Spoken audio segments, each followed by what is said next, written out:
So we're getting ready to start the LS swap on this 84 BMW E30. Originally it's a 318, or I guess it's a 318. Originally it comes with a 4-cylinder automatic.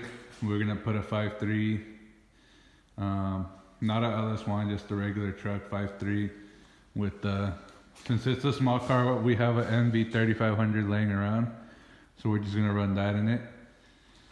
The car right now, currently, it's just lowered on coilovers. Don't remember the brand, doesn't really matter. So currently right now, we already unbolted what BMW thought was a cross member. And then we unbolted the drive shaft here. Crappy sunlight or light. And then right now we're gonna unbolt these original tranny lines, take them off, take off this line, drain the oil. Pretty much just unhook everything from the bottom so we can pull them over. Now we got everything that we think we need to take off from the bottom. And I say think because it's like 2 in the morning right now, so we're pretty tired. So now we just gotta take the radiator off, take the hood off, take this whole headache off. It's a 1.8 with the turbo.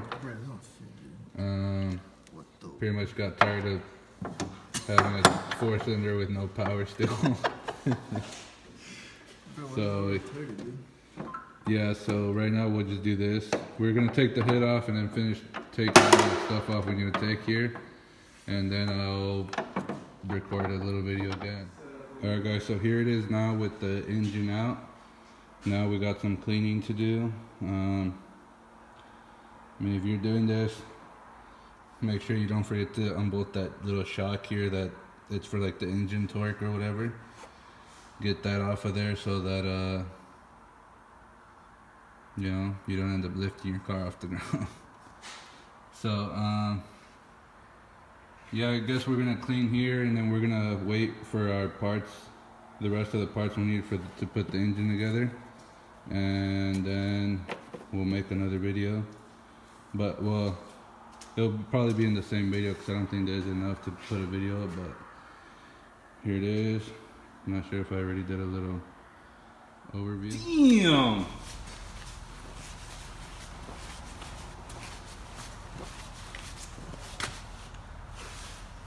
Freshly painted motor mounts, somewhat custom.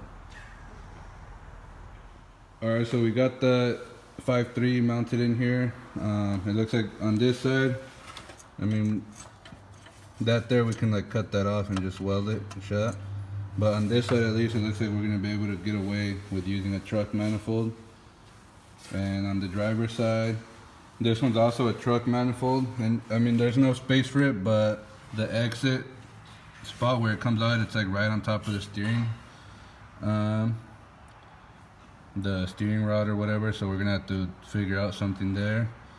Then our motor mounts, you can't see them. So down here we got, Angel did bought his wife. Whoa, dude.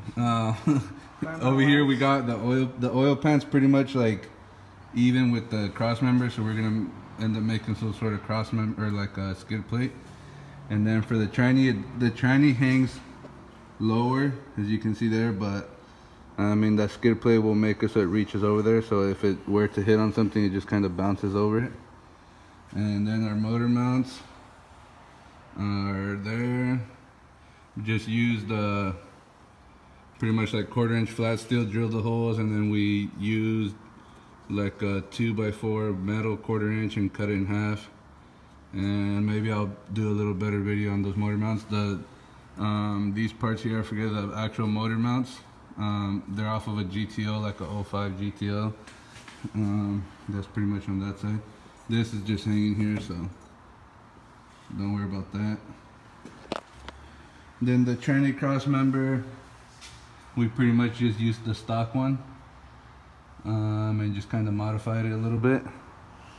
We're gonna go with the MV 3500 5-speed, which, what the car's catching on fire here. Then, dude, ruining my video, bud.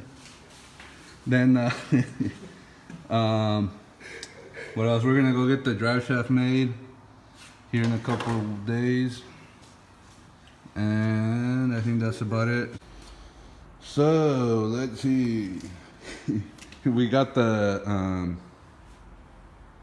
passenger side manifold. We still gotta customize it. It's just, I think I said in the earlier video, that Lake Tranny over here. It's pretty much in the other video.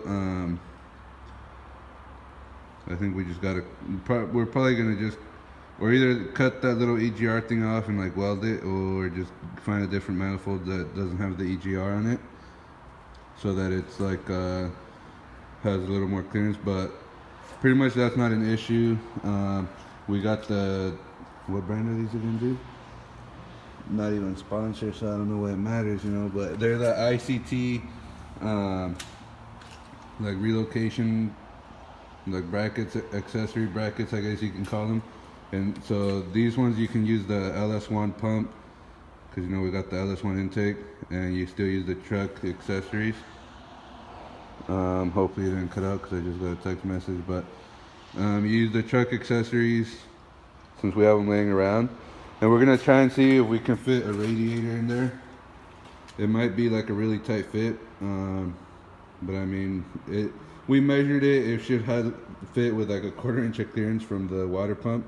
And then we're thinking we're just gonna put the fans like in that little, because it used to be automatic and it had like a little second radiator in here. So we're gonna just put the fan on that side of it, and hopefully it'll work. If not, we just never stop, just to keep driving so it won't overheat, whatever. Driver manifold, kind of customized a bit. As you can see, we welded it up a bit. We'll see how it holds up. If not, we'll just buy some headers, I guess. That's just for now. Using the truck accessories, I think I said that already. Wheel wood,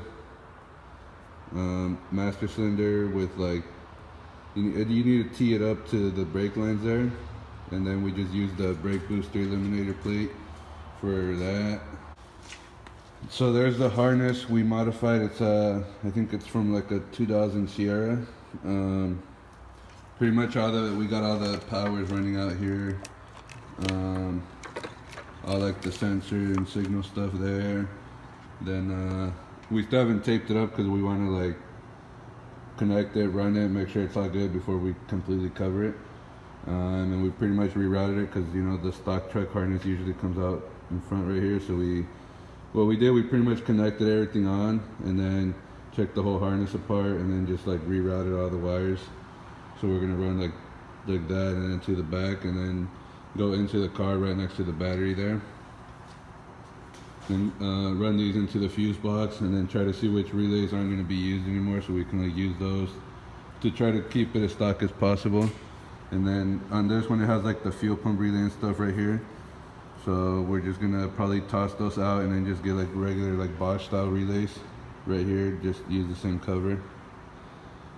And that pretty much about sums it up for this car for now.